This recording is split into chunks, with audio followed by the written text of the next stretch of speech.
मतलब आखिरी क्लास जो हम लोगों ने पढ़ी थी वहाँ पे हम लोग कुछ तुलनात्मक अध्ययन कर रहे थे पूरा पाषाण काल के बारे में और नव पाषाण काल के बारे में और बीच में मध्य पूरा पाषाण काल के बारे में।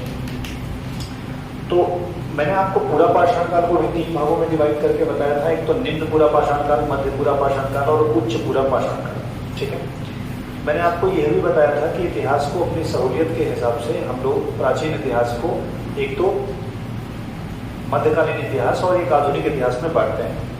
और प्राचीन इतिहास को भी जब हम सुविधा अनुसार पढ़ते हैं तो उसे हम लोग हिस्ट्री और प्री हिस्ट्री के रूप में पढ़ते हैं। हिस्ट्री मतलब ऐसे काल जहाँ से लिखित दस्तावेज प्राप्त हुए और प्री हिस्ट्री मतलब ऐसे काल जहाँ से लिखित साक्ष्य ना प्राप्त हुए। देखिए, साक्ष्य अलग चीज है और लिखित साहित्य अलग है। साक्ष्य तो हमें पाषाण काल में भी मिले हैं, साक्ष्य अभिलेख ना, तो साक्ष्य जो है वो लिखित वाले नहीं मिले। ठीक है, सिक्के मिले हैं, मोहरें मिली हैं, मूर्तियां मिली हैं, तो हमें वहां से चीजें पता लगती हैं। तो जब हम पाषाण काल को पढ़ चुके होते हैं तो हमें थोड़ी सी चर्चा करनी होती है मध्य पाषाण काल के बारे में, और आज की क्लास यहीं से स्टार्ट करेंगे। वो सब किताबें याद है ना आपको जो मैंने बताया था कल? क्लास करेंगे हो जाएगी। और हेमचंद्र बोले तो कुमार पाल चरित्र हो जाएंगे। अभिज्ञान शाकुंतलम बोले तो कालिदास हो जाएंगे। मेघस खनिज बोले तो इंडिका हो जाएंगे। सी यूकी बोले तो कोकी बोले तो फायान। और ये सेल्यूकस इंडिकेटर बोले तो मेघस खनिज ना, मेघस खनिज इंडिका। ठीक है, चलो आपने मेहनत करी है। आज की क्लास को यहीं से स्टार्ट कर लेते हैं। देखो, जो मध्य पाषाण काल था, मध्य पाषाण काल का जो है वो पाषाण काल की तुलना में थोड़ा सा भिन्न जीवन था। देखो, डेवलपमेंट नहीं होता तो हम पाषाण काल से मध्य पाषाण काल में ही नहीं आते, तो कुछ ना कुछ डेवलपमेंट हुआ। जैसे पहले हम शिकारी थे, आज भी हमारी निर्भरता शिकार पे ही है। ऐसा तो है नहीं, कोई चमत्कार तो हो नहीं रहा है कि शिकार से अचानक खेती होनी चालू हो जाएगी ना, ये तो एक प्रक्रिया है, धीरे धीरे ही हो। तो शिकार जो है वो निर्भरता है। हम आज भी जो है अपना जीवन जो है वो शिकारों पर निर्भर रखते हैं, लेकिन शिकार चूंकि अब उतनी ज्यादा मात्रा में उपलब्ध नहीं है जितनी कि पहले उपलब्ध हुआ करते थे। तो अब शिकार के साथ साथ कुछ पैरेलल दूसरी जीविकाएं भी स्टार्ट कर दी गई है, मतलब कि जैसे पशुपालन। ठीक है, तो जिसमें गाय, बैल, भेड़, बकरी, भैंस ना, इन सब का पालन भी करते हैं और साथ में अगर कभी कभार शिकार की अनुमति हुई तो शिकार भी कर लेते हैं। अनुमति मतलब मिल जाए तो, राइट। लेकिन धीरे धीरे शिकार को प्राथमिकता कम मिलेगी और शिकार के साथ साथ एक और जीविका साथ में पैरेलल चलेगी, उसे हम लोग पशुपालन कहें। ध्यान रखिएगा, पशुओं में भेड़ का पालन पहले से स्टार्ट होता है, लेकिन जब हम बांधने के तौर पर जानवरों की बात करते हैं तो कुत्ता हमारा सबसे पहला जीव होता है। देखो, कुत्ते के अंदर वो जो उसके दांत होते हैं उसको पता लगता है वो हिंसक प्रवृत्ति का है। कुत्ता जो है शेर हिंसक प्रवृत्ति का है। तो कुत्ते को धीरे धीरे हम लोगों ने मैनेज करके अपने मित्रता सूची में शामिल कर लिया। इसका मतलब है कुत्ते का पालन होने लगा। तो पालने वाला पहला पशु कुत्ता नहीं, पालन होने वाला तो भेड़ बकरियां पहले से पालित होती थी ना, घरेलू पशुओं में। लेकिन जो शिकारी पशु थे उसमें सबसे पहला जानवर जो मित्र बना वो कौन सा रहा? कुत्ता रहा। ठीक है, इस बात का ख्याल रखिएगा। इतना ही नहीं, धीरे धीरे पशुओं से जब उनका परिचय बढ़ा तो उन्होंने पशुपालन भी चालू कर लिया और धीरे धीरे इसी काल में ना मिट्टी से बने हुए कुछ घड़ों का भी निर्माण उन्होंने सीखा। पहले उनका पूरा जीवन शिकार में ही व्यस्त रहता था और आखेटक में ही, मतलब कि इकट्ठा करने में ही व्यस्त रहता था। अब जब थोड़ा बहुत परिवर्तन आया क्लाइमेटिक, तो उनकी दिनचर्या में थोड़ा थोड़ा चेंजेस आए। दिनचर्या में चेंजेस होने का मतलब है शिकार पहले हो सकता है कि केवल बड़े जानवरों के ही शिकार होते रहे हों, अब औजार बदलेगा तो थोड़ा बहुत छोटे जानवरों के भी शिकार प्रबल हो रहे हैं। शिकारी जीवन के साथ साथ जब जानवरों से उनका लगाव बढ़ेगा कि जानवर भी काम के होते हैं, तो धीरे धीरे क्या करेंगे, जानवरों को पालने पर भी ध्यान देने लगेंगे। अभी देखो, मध्य पाषाण काल को हम केवल संक्रमण काल इसलिए कहते हैं कि मध्य पाषाण काल में पाषाण काल की भी विशेषता मिलती है और मध्य पाषाण काल में नव पाषाण काल की भी विशेषता मिलती है। देखो 3 है, जैसे मानो ये पाषाण काल, ये मध्य पाषाण काल और ये नव पाषाण काल। जैसे हम पूरा पाषाण काल, मध्य पाषाण काल और नव पाषाण काल कहते हैं। तो 2 के बीच में जो बीच वाला है मध्य पाषाण काल है, इसको हम बोलते हैं संक्रमण काल। संक्रमण काल का मतलब है इस समय कुछ विशेषता पूरा पाषाण काल की भी मिलेगी और कुछ विशेषता किसकी मिलेगी, नव पाषाण। क्योंकि देखो एक धीरे धीरे समाप्त हो रही है और एक धीरे धीरे डेवलप हो रही है। तो जो समाप्त हो रही है वो पूरी समाप्त भी नहीं हो पाई और जो डेवलप हो रही थी पूरी डेवलप भी ना हो पाई। इसका मतलब इसी बीच वाले काल को हम संक्रमण क्षेत्र कहते हैं। तो संक्रमण काल का मतलब है कि एक ऐसा समय जहां पर हमें विशेषता पूरा पाषाण काल की भी मिले और एक ऐसी जगह जहां पे हमें थोड़ी बहुत विशेषता किसकी मिली, नव पाषाण काल की मिली। आगे चल के बच्चों पशुपालन एक प्रमुख चीज हो जाएगी, आगे जाके पशुपालन प्रमुख चीज हो जाएगी, लेकिन अभी पशुपालन प्रमुख नहीं, समझ रहे? तो अभी शुरुआत हुई। आगे चल के जो मृद भांड बन रहा है, मिट्टियों के घड़े बन रहे हैं, ये बड़े क्वालिटेटिव बनने लगेंगे। अभी हो सकता है कि रंग न लगाते हो, उसमें कलर न करते हो, नव पाषाण काल में उसमें कलाकारी भी होने लगेगी। कभी लाल और काले से होगा, फिर डिजाइन भी बनने लगेगी। ये जैसे जैसे डेवलप होगा, सीखेंगे तभी तो डेवलप बनाएंगे। तो मध्य पाषाण काल में मृद भांडों का भी प्रयोग निर्माण चालू हो गया। यहां से हमें एक जगह है जिसे हम जानते हैं सराय नाहर राय और महदहा। सराय नाहर राय और महदहा नाम के क्षेत्र से हमें कुछ साक्ष्य मिले हैं जिससे पता लगता था कि हम अंत्येष्टि संस्कार भी करते थे, हम जलाते भी थे शव को। तो अगर कहा जाए कि कुछ अंत्येष्टि संस्कार की विधियों की जानकारी भी हमें मध्य पाषाण काल से होती है, तो हाँ बिल्कुल होती है। तो महदहा और सराय नाहर राय जो क्षेत्र है, यहाँ से हमें अंत्येष्टि के भी थोड़े बहुत साक्ष्य मिले। अगर हम लोग और देखें तो ये चीज ध्यान रखिए कि यहाँ से पता लगता है कि जो मृतक हो जाया करते थे उन्हें गाड़ दिया जाता था, समाधि ना, तो समाधियों के भी साक्ष्य प्राप्त हुए। तो गाड़ देने, अब देखो आगे चल के हमें पता लगेगा कि समाधियां भी कई प्रकार की। कभी कभी समाधि क्या होती थी, एकल हुआ करती थी, जो व्यक्ति वो मृत्यु हो उसी को दफना देते थे। कभी कभी युगल समाधियां में मिलेगी। हड़प्पा सभ्यता जब हम पढ़ेंगे तो वहां पे समाधियों के अलग अलग प्रकार होंगे।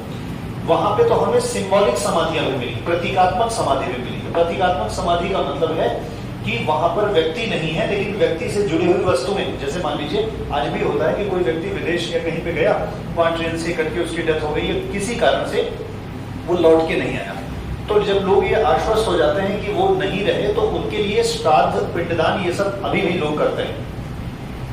ये पिंडदान आज जो होता है, ये भी तो एक तरीके से जीवन के बाद जीवन पर विश्वास करना होता है ना, कि यहाँ से आत्मा गई है तो उसको एक लंबी यात्रा तय करनी है अपने लक्ष्य में पहुंचने के लिए। तो उस लंबी यात्रा के बीच में जो जो उसको चाहिए, वो चाहे वैतरणी नदी पार करने के लिए गाय ही क्यों ना उसकी पूंछ पकड़ के पार करना हो, या तो उनको रास्ते में भोजन की आवश्यकता हो ना, तो जो पैशाचिक भोजन होता है, जो हम लोग क्या कहते हैं उसमें पिंडदान के थ्रू, या इधर मान लीजिए जो करते हैं हम लोग मृत्यु के 10-12 दिन तक पानी वानी देना, जल देना ना, तो ये सब आज भी जो करते हैं, इससे ये सिद्ध होता है कि हमारा धर्म जो है ये मानता है कि मृत्यु के पश्चात भी जीवन है। तो वैसे ही कुछ समाधियां ऐसी मिली जिसमें व्यक्ति नहीं मिला, उसकी हड्डी नहीं मिली, लेकिन उससे संबंधित वस्तुएं मिली। तो व्यक्तियों के साथ साथ वस्तुओं को भी दफना दिया जाता था। वस्तुओं को दफनाया इसलिए जाता था कि जैसे मान्यता है कि इसके बाद जब जाएंगे जिनको हो सकता है वो प्लेट चम्मच वहां ना मिले तुरंत, तो हम सब यहाँ रख देते हैं ताकि इसी में से निकाल लेंगे, अपनी व्यवस्था करते हैं, समझ? तो जो उनकी जरूरत की वस्तुएं थी, जैसे मान लो आज कोई तंबाकू ज्यादा खाता हो तो उसके साथ एक रख दी जाएगी ताकि वहां पे मतलब तुरंत खरीदने की जरूरत ना पड़े, यहाँ से मिल जाए। अच्छा, क्या सच में वहां से गायब होता रहा होगा, पता नहीं ना, लेकिन ये सब करने का श्रेय यही तो है कि मृत्यु के बाद भी एक जीवन है ना। तो युगल समाधियां भी मिली हैं, प्रतीकात्मक समाधि भी मिली है। तो जब कोई डेड बॉडी नहीं मिलती थी तो उससे संबंधित वस्तु ही बना करके कब्र बना। मैंने आपको बताते समय मेगालिथ के बारे में भी बताया था ना, कब्र के ऊपर बड़े बड़े पत्थर रख देना, ठीक है, मेगालिथ। तो जरा सा अगर और हम आगे बढ़े तो इससे ये पता लगता है कि उनके संबंधित वस्तुएं भी वहां पर रख दी जाती थी। वस्तुओं का रखना एक तरीके से लोकोत्तर जीवन के बारे में बताता है। लोकोत्तर जीवन का मतलब है इस लोक से भी बाहर कोई जीवन है, ठीक है, समझ पा रहे हैं? इनके जीवन शैली में और भी चीजें, गुफाओं पर चित्र मिले हैं, मध्य पाषाण काल में गुफाओं पे चित्र मिले हैं। गुफाओं पे जो चित्र बने हैं उससे उस समय के जीवन को आंका जा सकता है। जैसे मैंने कहा था एक आदमी शिकार करता हुआ चित्र बनाया गया है, तो इसका मतलब उस समय शिकार होता रहा होगा। समझ पा रहे हैं? अच्छा, वहां पे कलर का प्रयोग हुआ है, तो कलर का प्रयोग हुआ है तो इससे हमें पता लगता है कि उनका कौन कौन सा संस्कृति में कौन से कलर का प्रयोग करते थे, सामाजिक जीवन कैसा था। तो चित्रों को देख करके हम लोग ये पता करते हैं कि उनका सामाजिक जीवन कैसा था और वो आर्थिक जीवन प्राप्त करने के लिए क्या क्या करते थे। जैसे मान लीजिए अगर मोहरे कहीं मिली है, मोहरों के चित्र बने हैं, जिससे पता लग रहा है कि सिक्का भी चलता रहा होगा, इसका मतलब ट्रांजेक्शन ऐसे होता रहा होगा। लेन देन बार्टर सिस्टम चलता था, मतलब कि बदलाव। जैसे मान लीजिए आपको बकरी चाहिए और हमें गाय चाहिए, आपके पास गाय है तो हम बकरियां दे करके गाय आपसे एक्सचेंज कर लें, इसी को हम बोलते हैं बार्टर सिस्टम। तो पुरानी जो चित्रकारियां हैं उनसे हमें उस समय की कला, उस समय का सामाजिक जीवन और उस समय के आर्थिक जीवन की जानकारी मिलती है। प्रमुख रूप से अगर देखा जाए तो भीमबेटका ना, मिर्जापुर, प्रतापगढ़ ऐसी जगहों पर खूब सारे चित्र मिले। भीमबेटका कहाँ है? मध्य प्रदेश में। ठीक है, चलो बहुत। तो यहाँ पे बहुत सारे चित्र मिले हैं जिससे कहीं ना कहीं हम लोग रिलेट कर सकते हैं। ठीक है, जैसे उत्तर प्रदेश की एक जगह है जिसका नाम है मुरहना पहाड़। ऐसे नाम सुनो, ठीक है। उत्तर प्रदेश में एक जगह है मुरहना पहाड़, वैसे ही जैसे मध्य प्रदेश में भीमबेटका है, ठीक है, ऐसे ही एक कर्नाटक में जगह है जिसका नाम है लाखा जुआर। तो लाखा जुआर, भीमबेटका, मुरहना पहाड़, अगर ये सब कल मिले तो आपसे पूछ लिया जाए किस काल की साइटें हैं, मध्य पाषाण काल की हैं या पूरा पाषाण काल की हैं, तो क्या बता देंगे? मध्य पाषाण काल बताएंगे। भीमबेटका की गुफाएं किससे संबंधित? ये समाधियों का, अजी हाँ, तीनों मिलते हैं। पूरा पाषाण काल से भी संबंधित है, चित्रकारियां मध्य पाषाण काल से संबंधित है। ध्यान रखना, एक जगह पर एक से ज्यादा समय के भी चित्र मिल सकते हैं। तो भीमबेटका की गुफाओं में तीनों क्रम के मिले हैं, नव पाषाण काल के भी मिले हैं, मध्य पाषाण काल के भी मिले हैं और पूरा पाषाण काल के भी मिले हैं। तो अगर आपसे कभी कोई एक साइट दे दे और आपसे समय पूछ ले तो आप समय रिलेट कर सकते हैं। आपसे दे दे चित्रकारियों का विकास किस समय हुआ, तो पूरा या मध्य में चले जाएंगे। आपसे पता लग जाए कि गुफाओं पर चित्रों के निर्माण, मृद भांड की शुरुआत, मिट्टी के बर्तन बनाने की शुरुआत कब हुई, तो आसानी से आप रिलेट कर लेंगे, मुझे लगता है। ठीक है ना। चलो, और भी अगर थोड़ा सा पता करें तो ये पता लगता है कि उस समय जो बड़े लोगों का शिकार हुआ करता था, बड़े जानवरों का शिकार हुआ करता था, वो सामूहिक हुआ करता था। सामूहिक होने का मतलब है ग्रुप में बहुत सारे लोग इकट्ठे मिल करके जो है वो शिकार किया करते थे। तो जो बड़े जानवरों का शिकार था वो सामूहिक। कैसे पता लग रहा है? भाई एक जानवर है और उसके आसपास बहुत सारे आदमियों का चित्र बना है, तो बहुत सारे आदमियों का चित्र बना है, बहुत सारे आदमी एक ही जानवर को अगर मार रहे हैं, तो जो सोचने वाला है वो ये सोच रहा है, इतिहास समझने वाला, कि हो सकता है ये जानवर बड़ा है। जैसे गैंडे का शिकार करना है तो गैंडे का एक सामूहिक शिकार होगा, एक व्यक्ति तो कर नहीं सकता है। तो ये कलाओं से ही वहां से पता लगता है कि जो है ये चीजें ऐसी थी। ठीक है। तो मध्य पाषाण काल के बारे में जब पढ़ते हैं तो पूरा पाषाण काल से थोड़ी सी सहूलियत हुई, जैसे औजारों में भिन्नता, औजार भिन्न हुए। नंबर 2, जीविका के साधन में थोड़ी सी भिन्नता। नंबर 3, संक्रमण काल। ये संक्रमण काल है, मतलब यहाँ पे नव पाषाण काल और पूरा पाषाण काल दोनों की विशेषताएं मिल जाती हैं। नंबर 4, मृद भांडों का न प्रयोग। मृद भांड का प्रयोग मध्य पाषाण काल से प्रारंभ हो गया है, पूरा पाषाण काल में इसके ज्यादा साक्ष्य नहीं मिले। जैसे कि बोल दिया जाए चित्रों में रंगों का प्रयोग ना, चित्रकारियां, तो चित्रकारियां की शुरुआत जो है वो कहां से कर लेंगे हम लोग? मध्य पाषाण काल से कर लेंगे। समझ पा रहे हैं नहीं समझ पा रहे? तो इस तरह से अगर तुलनात्मक अध्ययन करना पड़े तो थोड़ा बहुत आप समझ लेंगे। बहुत ज्यादा कुछ इससे नहीं पूछता है, सिवाय कुछ प्रश्नों के कि कौन सी साइट किस काल से संबंधित है और किसका साक्ष्य कहां से मिला है। ठीक है। जब हम लोग यहाँ से मध्य पाषाण काल से थोड़ा सा आगे बढ़ते हैं तो हम पहुंच जाते हैं नव पाषाण काल में। और जब नव पाषाण काल पहुंच जाते हैं तो ये कह दिया गया कि अब शिकार और कम हो चुका है। शिकार का जो जीवन है वो और कम हो चुका है। अब शिकार और कम होगा तो क्या शिकार करना बढ़ेगा या खेती बढ़ेगी? कृषि बढ़ेगी। पशुपालन बढ़ेगा या घटेगा?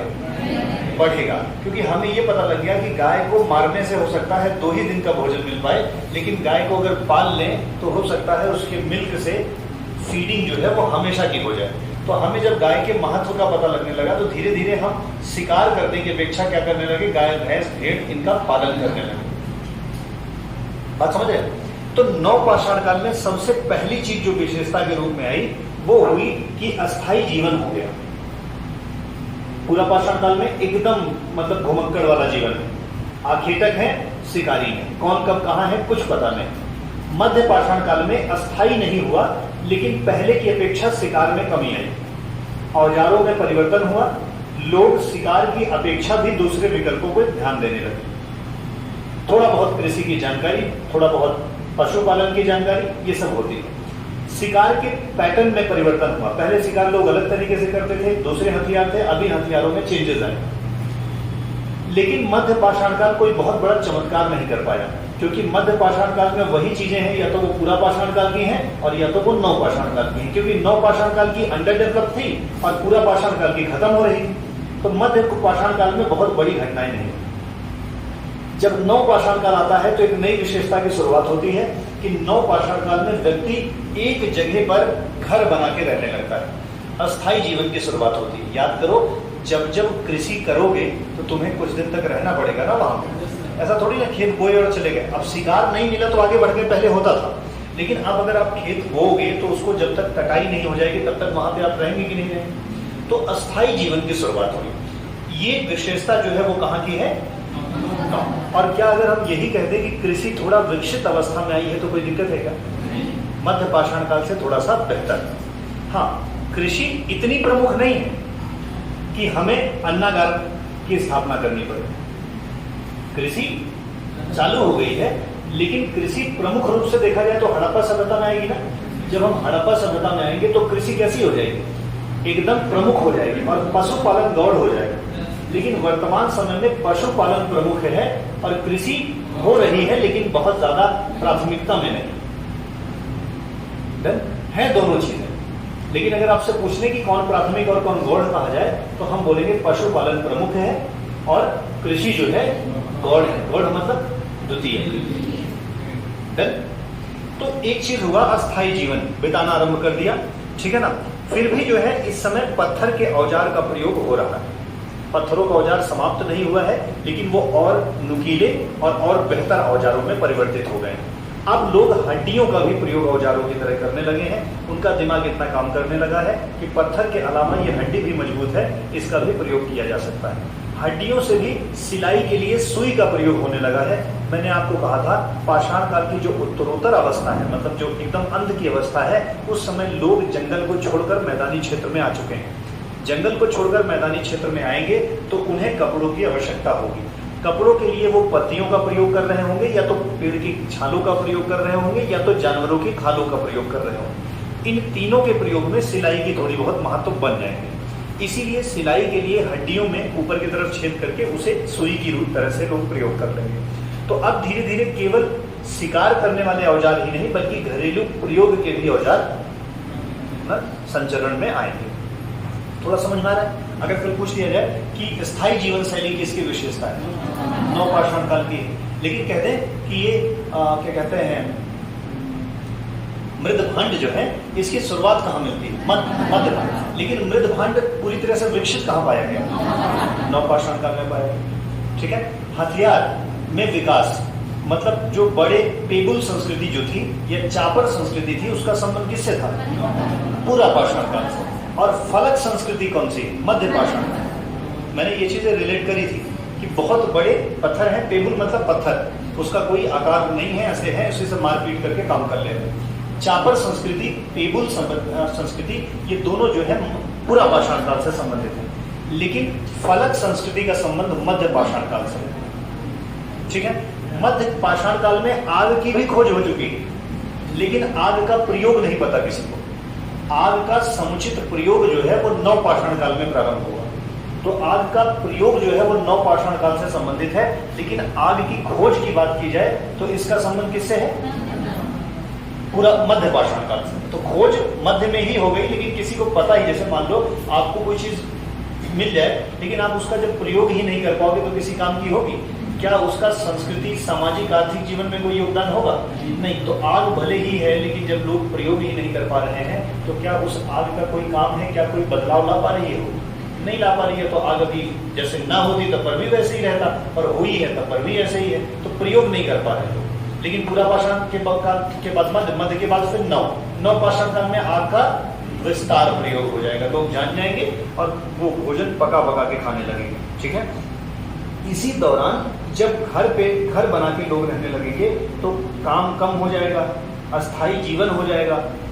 पहले सोचो कि मान लो शिकार किया 1 घंटा, लेकिन दूसरी जगह जाने में लगाए 11 घंटे, तो 12 घंटे उनका ऐसे ही बीत गया। अगर मान लो 6 घंटे भी चले तो सो गए फिर। तो उन्हें इतना मौका नहीं मिलता था कि कोई रिसर्च कर पाए। लेकिन अब जब एक ही घर है, वहीं पर रहना है, कहीं जाना नहीं है, बहुत शिकार करना नहीं है, बहुत ना, तो अब आदमी का मन घूमेगा धीरे धीरे कुछ और चीजों के आविष्कार पे। तभी तो मृदभांड प्रयोग होंगे, मृदभांड का खूब यूज होने लगेगा, और तभी कुछ छोटे छोटे उद्योग की भी स्थापना हो जाएगी, कृषि की शुरुआत हो जाएगी, पशुओं का पालने की व्यवस्था स्टार्ट हो जाएगी। छोटे मोटे उद्योग, जैसे आप आगे चल के हड़प्पा सभ्यता में पढ़ेंगे, वो एक उद्योग था मन का। जैसे आज आप माला पहनते हैं तो माले में आजकल सोना चांदी ये सब प्रचलित है, लेकिन पहले क्या होता था, मिट्टियों से छोटी छोटी गुड़िया बना ली जाती थी और उन्हीं को पिरो लिया जाता था एक ना धागे में, और उन्हें लोग पहन लेते थे। आज भी जब आप कोई मूवी देखिए तो वहाँ पे जो आदिवासी समुदाय को दिखाते हैं तो वहाँ पे देखिए मिट्टियों से बने हुए, हड्डियों से बने हुए सब पहने रहते हैं ना। तो ऐसे छोटे छोटे कारखाने भी शुरू हुए जहाँ पे मन का बनाया जाएगा। तो हड़प्पा सभ्यता में तो मन का बहुत डेवलप्ड है, उसके तो साक्ष्य को मिलेंगे, लेकिन कहीं ना कहीं छोटे छोटे उद्योग की भी शुरुआत हुई।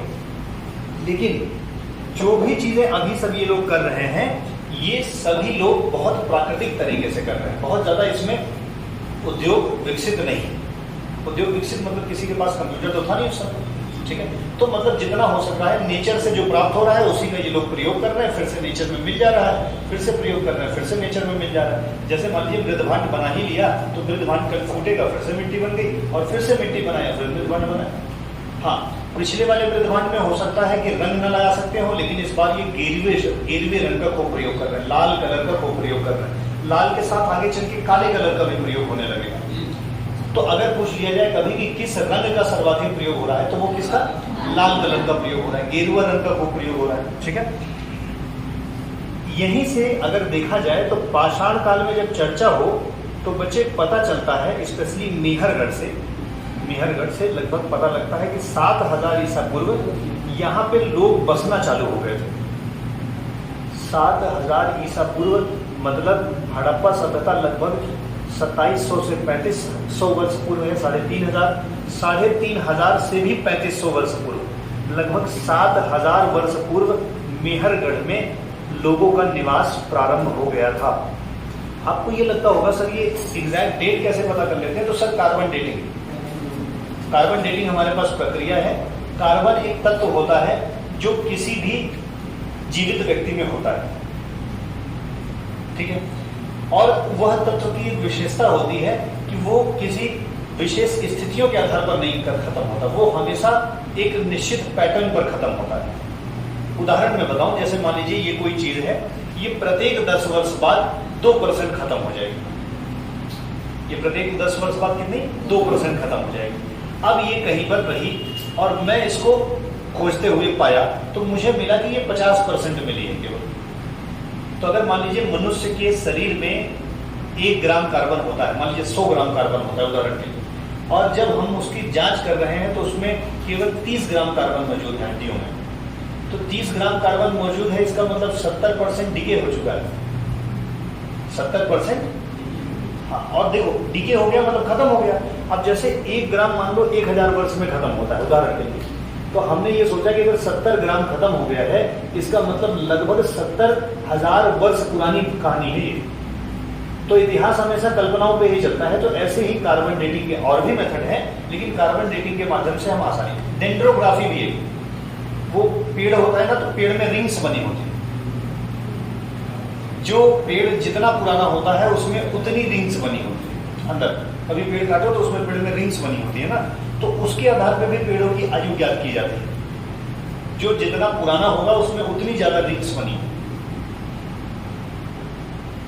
समझ रहे ना।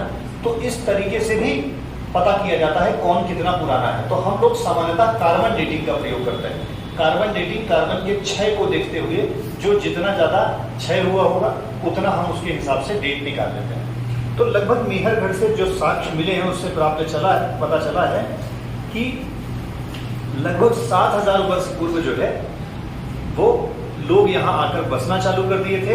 यहीं पर खेती और पशुपालन की भी शुरुआत हुई थी। इसीलिए मेहरगढ़ से जो है कहा जाता है कि हमें खेती के सबसे पुराने साक्ष्य मिले। खेती के सबसे पुराने साक्ष्य मेहरगढ़ से मिले। देखो हड़प्पा में नहीं, हड़प्पा में आएंगे तो लोथल ना आ जाएगा और फिर एक हम और वहां कालीबंगा में चले जाएंगे ना। तो हम लोग जब उसकी बात करेंगे रोपड़, लोथल, कालीबंगा, तो ये सब हड़प्पा की चर्चा है। नहीं तो कंफ्यूज हो जाकर पूछे चावल का साक्ष्य कहाँ से मिला था, और वहां ऑप्शन में ये मेहरगढ़ दे ही ना।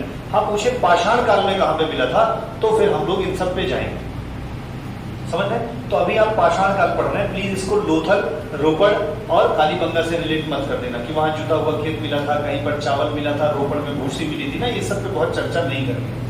तो सर मेहरगढ़ से और एक चीज, यहीं से हमें पता लगा कि मृदभांड बनाने की कला भी यहाँ पे प्रारंभ हो चुकी थी। अगर हम और देखें तो यहाँ से पता चला कि जो मानव थे वो शरीर ढकने के लिए पशुओं के चमड़े, पत्तों और छालों के प्रयोग करते थे। लेकिन नवपाषाण काल आते आते लोगों ने वस्त्र निर्माण भी सीख लिया, वस्त्र का निर्माण करना भी सीख लिया है, सुई हुई की व्यवस्था कर ली है। अग्नि का प्रयोग इस समय की सबसे बड़ी उपलब्धि है। अग्नि की खोज नहीं, अग्नि का प्रयोग। तो नवपाषाण काल में अग्नि का प्रयोग प्रारंभ हो गया विस्तार पूर्वक। खोज तो मध्यपाषाण काल में हो गई है, लेकिन किसी को उसकी प्रयोग की जानकारी नहीं थी कि इससे क्या करें, ठीक है। तो अग्नि ने एक बहुत महत्वपूर्ण विकास में योगदान दिया। लोगों को एक तो प्रकाश की व्यवस्था कर दी, ऊर्जा का संचार हो गया, और इसके साथ ही साथ धीरे धीरे धातुओं का प्रयोग भी हथियार के रूप में होने लगे। अग्नि नहीं होती तो हम धातु को शेप ना दे पाते। अभी आपको हम लोहा दे दें, बोले कि इसको कुल्हाड़ी बना दो नहीं, आप उसे गर्म कर पाओगे, शेप बदल पाओगे ना। तो अग्नि के प्रयोग ने इस समय के औजारों को चेंज कर दिया। पत्थरों से कहीं ना कहीं हम तांबे पर चले हैं, तांबा और टीन मिलाकर के बाद में कांसे पे चले हैं। कांस्ययुगीन सभ्यता कहलाती है आपकी हड़प्पा सभ्यता। हड़प्पा सभ्यता कैसी सभ्यता कहलाती है? कांस्य। लेकिन ये जो तांबे का प्रयोग है इसी को हम बोलते हैं चाल्कोलिथिक इरा, चाल्कोलिथिक एज। तो चाल्कोलिथिक एज, जैसे आपने वो पढ़ा पूरा पाषाण काल पढ़ा ना, आपने मध्य पाषाण काल पढ़ा, आपने नियोलिथिक पीरियड पढ़ा, तो नियोलिथिक के ही अंतिम फेज में चाल्कोलिथिक आया। चाल्कोलिथिक मतलब जहां से धातु का प्रयोग प्रारंभ हुआ। तो नवपाषाण काल में धातु का जो प्रयोग हुआ, ये तांबा सबसे पहली धातु थी जिसे हम प्रयोग करते हैं। तांबा के बाद फिर हमारे पास क्या आता है? टिन। इसी चाल्कोलिथिक को ना ताम्रकाल कहते हैं। चाल्कोलिथिक एज को ही क्या कहते हैं? ताम्रकाल, मतलब तांबे का युग। तांबे से औजार बनेंगे। तो चाल्कोलिथिक एज में क्या करते हैं कि हमने तांबे का प्रयोग किया, फिर धीरे धीरे कांसे का प्रयोग, वो टिन का प्रयोग करेंगे, और दोनों जो है मिलकर के फिर क्या बन जाएगा? हाँ, इस समय जो है मनोरंजन में लोग नृत्य करते थे, शिकार करते थे। अब देख रहे हैं, जो शिकार जीविका थी पाषाण काल में, वो शिकार नवपाषाण काल में मनोरंजन हो चुका है। और इसके साक्ष्य आपको बहुत दिनों तक मिलेंगे। सुनते होंगे कि राजा शिकार पे गए, तो शिकार वो मनोरंजन का साधन था। उनको खाने जरूरी नहीं था कि वो ना करें तो भोजन न मिले, लेकिन राजा शिकार पे जाया करते थे, वो उनका मनोरंजन है। जो चीज उनकी जीविका थी वो चीजें आज किसमें बदल गई? इसका मतलब जीविका का साधन कोई और हो चुका है। पशुपालन से ले रहे हैं, कृषि से ले रहे हैं, समझ रहे हैं ना? ठीक है। जैसे ही हम लोग थोड़ा सा आगे बढ़े तो हमने ये देखा कि अलग अलग जगहों पर अलग अलग चीजें यहाँ से प्राप्त हुई। नवपाषाण काल, वो मध्य पाषाण काल और पूरा पाषाण काल में अगर हम परिवर्तन देखें तो डेवलपमेंट ही परिवर्तन है। विकास के क्रम में ही चीजें बदली। कहीं पे पहिए का आविष्कार हो गया है, कहीं पर आग का आविष्कार हो गया, आग के आविष्कार में मध्यकाल को डिनोट कर दिया, तो पहिए के आविष्कार में नवपाषाण काल को डिनोट कर दिया। आग का प्रयोग नवपाषाण काल में हुआ। अस्थायी जीवन कहाँ पे हुआ? नव। अच्छा, शिकारी कहाँ पे है? जीविका शिकार कहाँ है? मध्यपाषाण काल। क्या नहीं, पूरा पाषाण काल।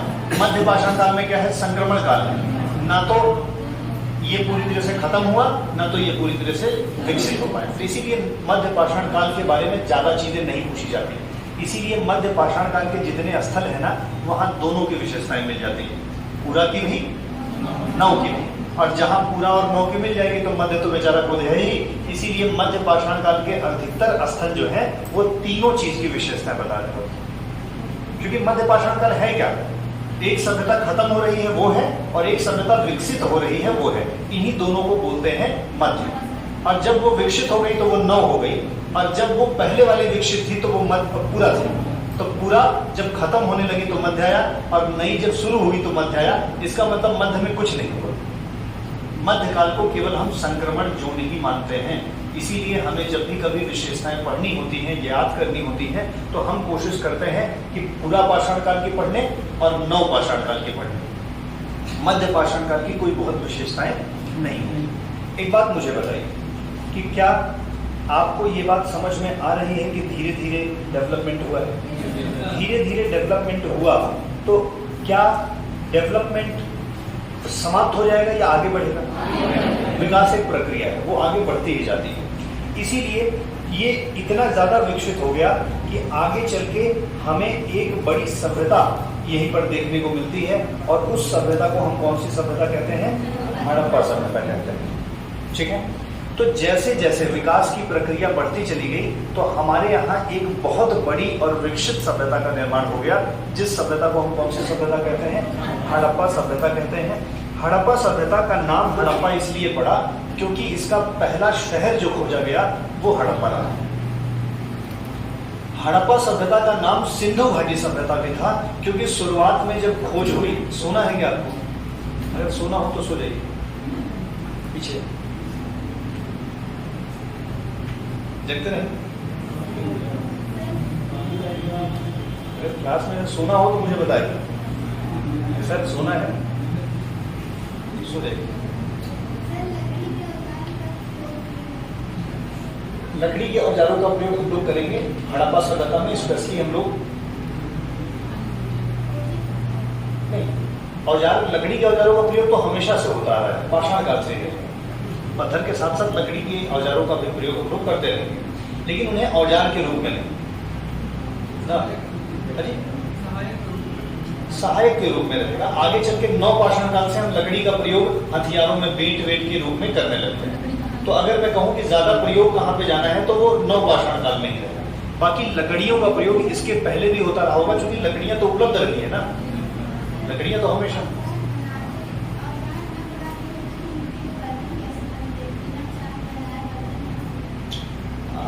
बहुत बढ़िया। अब इनका एक प्रश्न है तो इसका भी जवाब मुझे देना ही पड़ेगा। इनका प्रश्न है कि सर लकड़ियों से अगर औजार नहीं बनता रहा हो तो मृदभांड कैसे बनाएगा? नहीं, उस समय वैक्स तकनीक होती है ना, वैक्स मेथड होता है, जिसके माध्यम से वो लोग क्या बनाते थे? मृदभांड बनाया करते थे। उसमें एक्चुअली होता क्या है कि मोम, वैक्स मतलब मोम, मोम का एक कोई आकार बनाएंगे जिस आकार का उन्हें बर्तन चाहिए होता था। ठीक, मोम का जब आकार बनाएंगे तो उस आकार का बर्तन बन जाएगा, फिर ऊपर से मिट्टी उस पर लपेट देंगे, मिट्टी पूरा ना फिट कर देंगे, और फिर क्या करेंगे? उसको नीचे से अग्नि ना आग जला देंगे। आग जलाएंगे तो मोम गल करके वापस बाहर निकल जाएगी और वो कठोर मिट्टी बची रहेगी। अब उस कठोर मिट्टी में क्या डाल देंगे? तांबा या कोई जो औजार बनाना हो ना उसको डाल देंगे। अगर मिट्टी का ही बनना था तो वो तो बन चुका है, अगर धातु से बनाना था तो अब उसी में धातु भर देंगे। धातु भर देंगे, बाद में मिट्टी को तोड़ दिया जाएगा और धातु से बना हुआ कोई औजार बन जाएगा ना। तो लोग पहले धातु को इसी तरह से प्रयोग करते थे। आग हो गई थी तो गला लेते ही थे, तो इसी को वैक्स मेथड बोलते हैं। वैक्स मेथड का मतलब है मोम के माध्यम से औजारों का बनाया जाना। तो लकड़ी के सांचे प्रयोग नहीं किए जाते हैं। लकड़ी के सांचे प्रयोग करने के लिए सबसे पहले तो आपको कुछ उसके हथियार चाहिए ना, धातु के। धातु का अगर हथियार नहीं होगा तो लकड़ी को हथियार के रूप में प्रयोग करना मुश्किल है। और लकड़ी हथियार के रूप में कब प्रयोग हो पाएगी? जब उसके लिए धातु हो। और धातु युग कहाँ है? नवपाषाण काल में। नवपाषाण काल के बाद ही तो कुल्हाड़ी का जब हम लोग व्यवस्थित करेंगे तो कुल्हाड़ी से डाल काटेंगे और फिट करेंगे ना। और एक बात बताइए, जब हमारे पास धातुओं का औजार बन गया है तो लकड़ियों के औजार की बहुत आवश्यकता पड़ेगी क्या? इसीलिए इतिहास पढ़ते समय कभी लकड़ियों के औजार की चर्चा नहीं होती। बाकी लकड़ियों का प्रयोग होता रहा है। अब जैसे तुम्हें अगर लोहे की कुल्हाड़ी मिल जाए फिर भी आप लकड़ी की कुल्हाड़ी बना के ही पेड़ काटोगे क्या? नहीं। और लकड़ी की कुल्हाड़ी का प्रयोग फिर लकड़ी से बढ़िया तो पत्थर था। हा? तो लकड़ियों का प्रयोग सहायक औजार के रूप में तो किया गया, लेकिन लकड़ियों का प्रयोग कोई व्यवस्थित औजार के रूप में नहीं किया गया। आगे चल के सांचे बनाए जाएंगे उससे। जैसे ईंटें आज भी बनाने के लिए लकड़ी का वो रहता है, भट्टे पे जाओ तो लकड़ी का सांचा रहता है। तो सब बात की बात है, ठीक है। तो लकड़ी को हथियार के रूप में प्रयोग नहीं किया गया। हाँ, लकड़ी की उपलब्धता हमेशा रही है।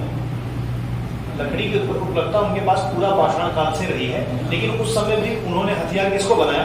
पत्थरों को। मतलब मुझे इस बात की जानकारी नहीं मिली, कहीं पे ऐसा लिखा हो कि लकड़ी की कुल्हाड़ी बनाई गई थी। हाँ, लकड़ी के खिलौने बनाए गए थे। लकड़ी के खिलौने आगे चल के हम लोग बनावली में जाते हैं तो वहां पे टेराकोटा और लकड़ी के कुछ साक्ष्य मिलते हैं। आगे चल के लकड़ी के औजार मिलेंगे, लेकिन यहाँ पे अभी लकड़ी की बात नहीं। डन है? तो सर, हड़प्पा सभ्यता एक विकसित सभ्यता हुई। और हाँ, मैं कह रहा था इसका नाम सिंधु घाटी सभ्यता भी, क्योंकि पहला शहर जो मिला, पहला दूसरा तीसरा, तो सिंधु नदी के ही आसपास मिला। लेकिन जब खुदाई और आगे बढ़ी तो इसका स्थल सिंधु नदी के अलावा भी नदियों के बगल में मिला है। हिंडन के पास भी मिला है, प्रवरा के साथ पास भी मिला है, चिनाब के पास भी मिला है, रावी के पास भी मिला है, सतलज के पास भी मिला है ना, भोगवा नदी के पास भी मिला है। ऐसे करके बहुत सारी नदियां हैं जिनके बगल में ये सभ्यता निकली। तो अब इसको सिंधु घाटी सभ्यता कहना बेहतर नहीं था, इसीलिए इसको सिंधु नदी सभ्यता कहा जाता है या सिंधु सभ्यता कहा जाता है। सिंधु घाटी सभ्यता को नाम बदल करके सिंधु सभ्यता रख दिया गया, हड़प्पा सभ्यता या सिंधु सभ्यता, ठीक है। जो एक तरह से देखा जाए तो ये त्रिभुज आकार की सभ्यता है, ये त्रिभुजाकार है। आप जब इसको देखेंगे तो ये त्रिभुज के आकार में ऐसा फैली हुई है। पूर्व में देखा जाए तो सबसे आगे आलमगीरपुर मेरठ में पड़ता है, हिंडन नदी के किनारे। पश्चिम में देखा जाए तो ये सुतका गंडोर पाकिस्तान वर्तमान में पहुंचता है, पंजाब के प्रांत में, पाकिस्तान में, ठीक है।